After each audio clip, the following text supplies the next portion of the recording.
Over 17 albums, 150 albums sold worldwide, 3 decades in the music industry, and a star on the Hollywood Walk of Fame. Tommy Steele, once an iconic caricature of an 80s rock star, whose records touched the lives and hearts of many, is a far cry from his old self in the glory days of the late 80s. He's battled addiction, the trappings of fame, several lawsuits, and a couple of blind children. And now he's on the uphill battle to being noticed again. I'm Vanessa von Strappenherd, and you're watching a parody of a current affairs news program. Stay tuned. In the late 1980s, the music industry had a huge shadow of regret cast over it, followed by 2 words: Tommy Steele. His songs garnered dozens of fans and a brief stint in the spotlight. This was quickly followed by a downward spiral, fueled by bad career choices and unhealthy addiction. This deluded egotist has now become the butt of every internet joke on social media. He was born Reginald Earl Curtinson in the late 50s, raised by his mentally ill mother in a 1-bedroom apartment behind an Asian takeaway store, where a crazy Chinese woman fostered his musical talents. I had the chance to sit and chat with Tommy as he opened up about his life and the events that shaped him as a person. I was raised in the west of London by my mum and my dad. My mum was sort of like a homemaker with an irrational fear of decorating. My dad, rest in peace, lost his life in the line of duty. He was a drill sergeant for the Salvation Army. So what influenced you the most when you were growing up? The old lady, Mrs. Singh, who was Chinese, and she used to sing to us in Chinese. One of them was Bing Yo Fong Kai Jing Yo Fong Bo Bang Gai Dai Jing Yo Yang Bo. It's one of my favourites. You've got a good dialect there. It's a cross between Cantonese and nonsense. So what was the first musical instrument that you played? How old were you? It was the cowbell at age 9. Sort of, well, I say cowbell, but it was really sort of like a cheese grater. No, it was just a cheese grater. So what was the first band that you were in, and what were you guys called? The first band I was in high school, and we were called the Sex Puppets. There was 19 of us in that band. It was a punk band, you see. 19? 19. Why did the band break up? After I'd sort of gotten famous, the press had made a whole big story about, sort of like a feud between me and Mr. Bamboozled. What was your first job after school? I worked in the local pub scene. We had a karaoke night in the pub that I was working at, the Leaky Knob. After just 3 hours of karaoke, Tommy was picked up by a deaf music producer who was well known for producing generic top 40 pop acts of the late 1980s. His name was Colonel Plank. 10 months later, his first album was released. The record was a massive financial letdown. Tommy Steele Part 2 received negative responses and numerous death threats. It failed to break even and reach the top 200 Billboard charts. What do you feel its lack of success was due to? I'd really blame it on one of the first tracks when I got a choir of dogs to sing. That probably was not a very a good choice on my part. The record label decided that Tommy Steele and his producer were financially unviable and a liability. They dropped them from the album and terminated their contracts. But every cloud has a silver lining, and the two decided to form their own label. Today it is known as Crap Music Limited. From 1987 until later in 1987, Crap Music Limited produced some of the most bankable artists and over 500 generic-sounding top 40 hits, from a-ha, Culture Club, Madonna, right through to Take That and New Kids on the Block. It was during this time that Tommy Steele began recording his next project, the now legendary Steel Mill. Well, I think it should be a play on words, right? I think, because my stage name is Tommy Steele. What do you do with that? You can do a million things. So, Steel Mill was like sort of the brainchild of all of that. Exactly. Steal my heart. Exactly, right? Anyone can sing that.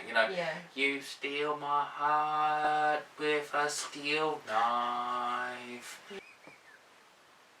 Stealing the night away together.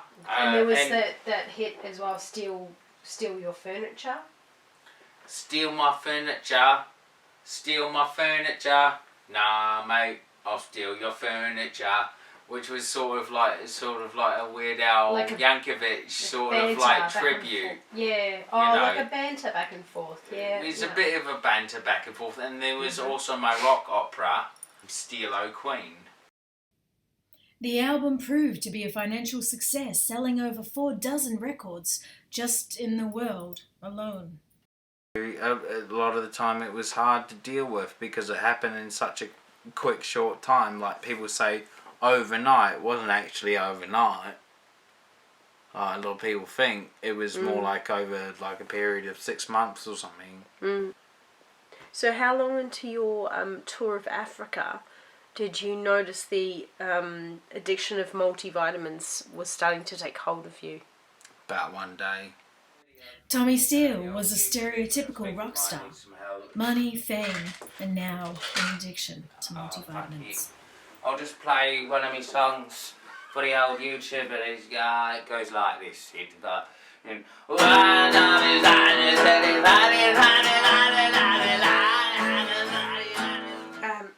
So how was it for you to be battling such a hard addiction to multivitamins while recording and creating new projects?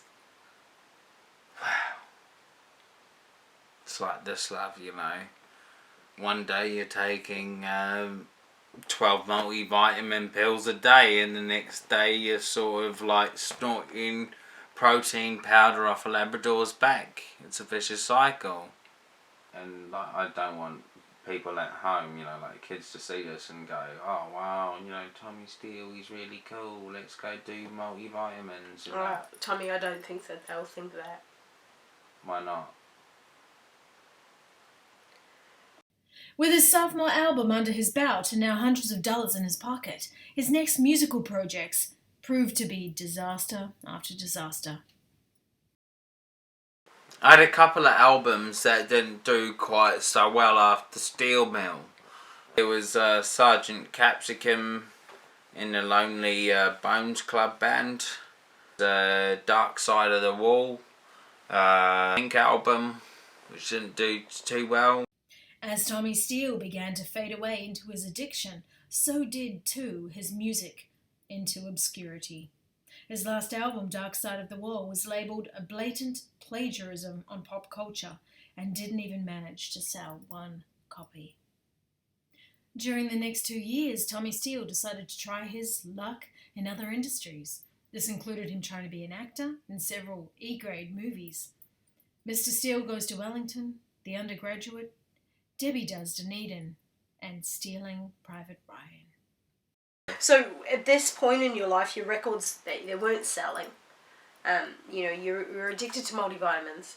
You and Colonel Plank had become estranged. And basically, your movies were considered box office poison. So what was going through your mind at this time? I mean, I have an itch, right, and it can only be scratched by multivitamins. What do you expect me to fucking say? I mean, I've been sat here for about... Just calm down, Tommy. No, look, you calm down. But I am calm. You know what, I'm done. This interview's over. Thank you very much. Tommy! I like your face, but see you later. Bye. He stormed off, kind of. At this point, Tommy Steele walks out of the interview and heads for the bathroom. A few minutes later, no one can get through to the overdramatic rock star. We've got to finish the interview. After 2 hours, we decide to do the impossible and call the only inanimate object that can get through. You have to come and help me. You have to talk some sense into Tommy. He won't come out of the bathroom. Tommy, Colonel Plank's here. He wants to talk to you. I can't do it, mate. I can't do it. It's not good, man. I'm not in a good place, you know. You left me for the mother artists. No, it doesn't matter, man. It doesn't matter. Don't matter what you say, you can't get me out of here. I'm gonna take a load of multivitamins. Next thing I'm gone. Fucking hell, man.